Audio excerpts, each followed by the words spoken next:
asked to play clip 18. Okay.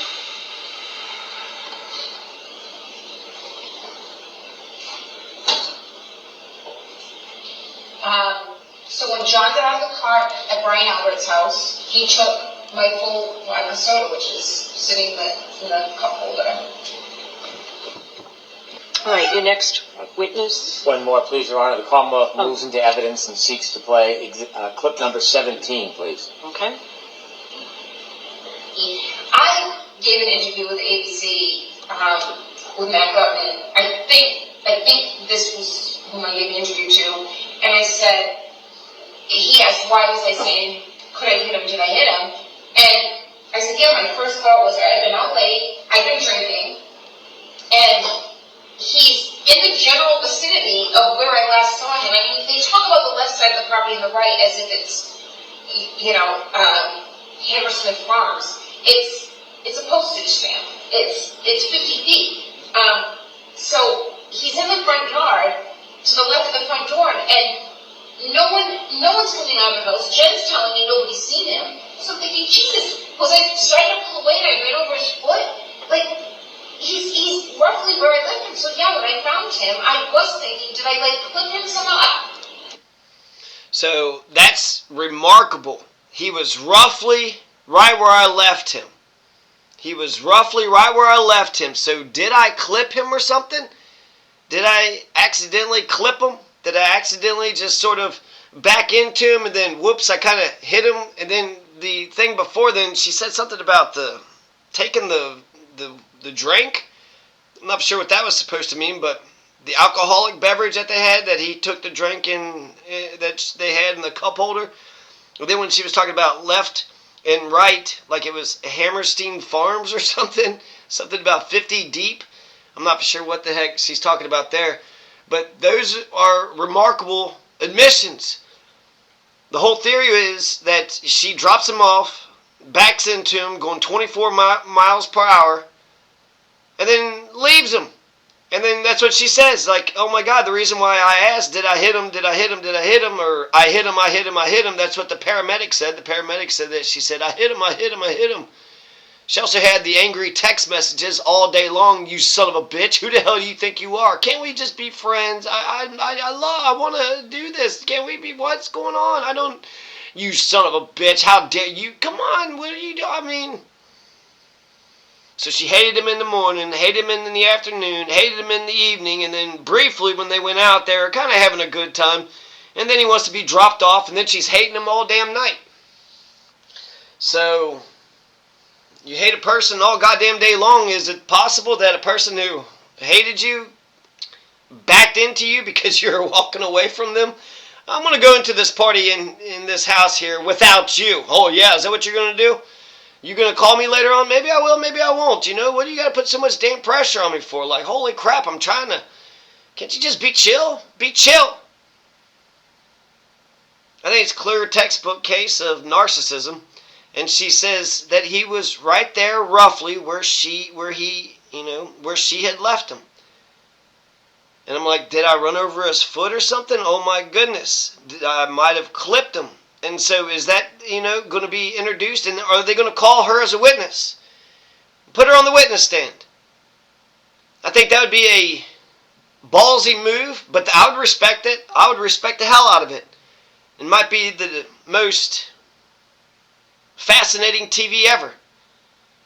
To watch not only, what her explanation is, her official explanation, and then to see how she's cross-examined. That would be incredible.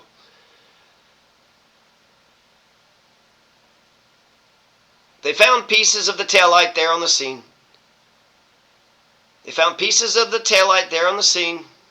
You had the angry text messages, the angry phone calls. She says that she hit him 3 times. He doesn't go into the house. There's like 10 affidavits. Nobody inside the house said he came inside the house. The dog scratch marks or bite marks or whatever. It looks like scratch marks to me. Could easily have been done by a stray dog. It's not easily explained. It's not like the Alberts dog did it. They took him inside. They beat him up. I mean, Occam's razor says the simplest, most obvious explanation is probably true. And so what the defense is saying, well, actually, they went into the Albert's house, Brian Albert's house. They went in there, and the father took him down to the basement, and the father and then the brother, and then it was a jealous rage, and they attacked him, and then the dog sticked on him, and then they hit him, and then he's knocked out cold. And so then they dragged his body out to the front lawn, and they sprinkled some of Karen Reed's taillight on him. They took off one of his shoes. They sprinkled some of the taillights on him to set her up. The only thing I'll give credit to the defense is that they're attacking this whole idea of the good old boys, the thin blue line, the blue wall. We cops defend our own. We'll lie, cheat, steal. We'll commit all the damn crimes we need to cover up and defend our own. It's almost like OJ's trial. It was like, okay, maybe he did, maybe he didn't do it, but the cops are such crap, we're going to let this guy go. So, they're attacking that blue wall idea, and if cops weren't dirty and the court systems weren't so damn corrupt, then their argument wouldn't hold water. And so I can see how it's exciting to be on the defense's side, because it's like, well, all the cops are in on it and it's a big frame job, but ultimately the truth is the truth is the truth. And what is the truth? Karen Reed backed into John O'Keefe. He was walking away. She was pissed off. The relationship's on the rocks. They had an argument. They both were drinking. She had 9 vodkas. Within 2 hours, you could get away with like 1 beer per hour. She had 9 vodkas in 2 hours. So she's drunk as shit. He's probably drunk as a skunk. Probably smoking like a chimney and drinking like a fish. So they're drunk as shit. They've been arguing all damn day. He's walking away from her. That doesn't sit well with her at all. Even if she's like, no, that's fine, sure. Go in there. Have your little party. Go in there and, maybe you'll meet another woman in there. Have your little party, sure. You son of a bitch. Boom. Did I just hit him? Oh, well, who cares? I'm drunk and fuck him. I'm drunk. I'm just going to go to the house and call him a son of a bitch again. The truth matters. I've heard this guy right here, Larry Foreman. I can't find the video clip, and I wish I would have, but just trying to, put all the pieces together. And he had come to a conclusion, like, towards the end of the video. He was like, but who gives a damn? Who cares about anything? Who cares about any of this? Nothing fucking matters. It's all meaningless. It's all vanity. If you look good on camera, that's all that matters, huh? If you look good on camera, that's all that matters. And then, because you have this, person testifying and that person testifying, I do think it's a good idea to live stream all of it, so that way you can sort of see, what's going on. If there are any sort of, issues or problems with the trial. It's completely transparent. I got to give the judge that much. Her courtroom is completely transparent. I like the way they say objection. You're supposed to say objection, and then you're supposed to lay the foundation. The whole idea of that is to make sure that the speech is efficient. Objection, on what basis? I don't like how he's asking them. He's asking a question that I don't really. And then ultimately, I don't even know where the judge is, where she's like coming up with like yes or no.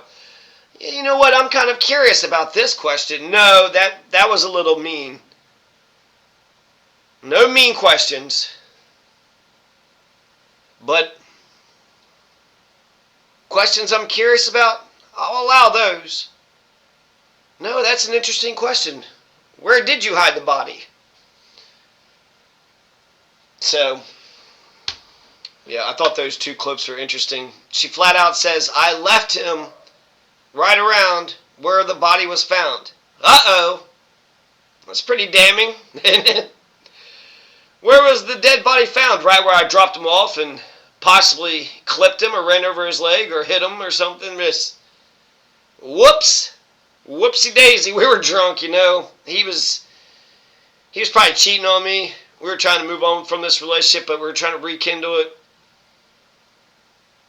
I liked it when he was extremely obsessed with me, and then he wasn't obsessed with me no more, and it's like, how dare you?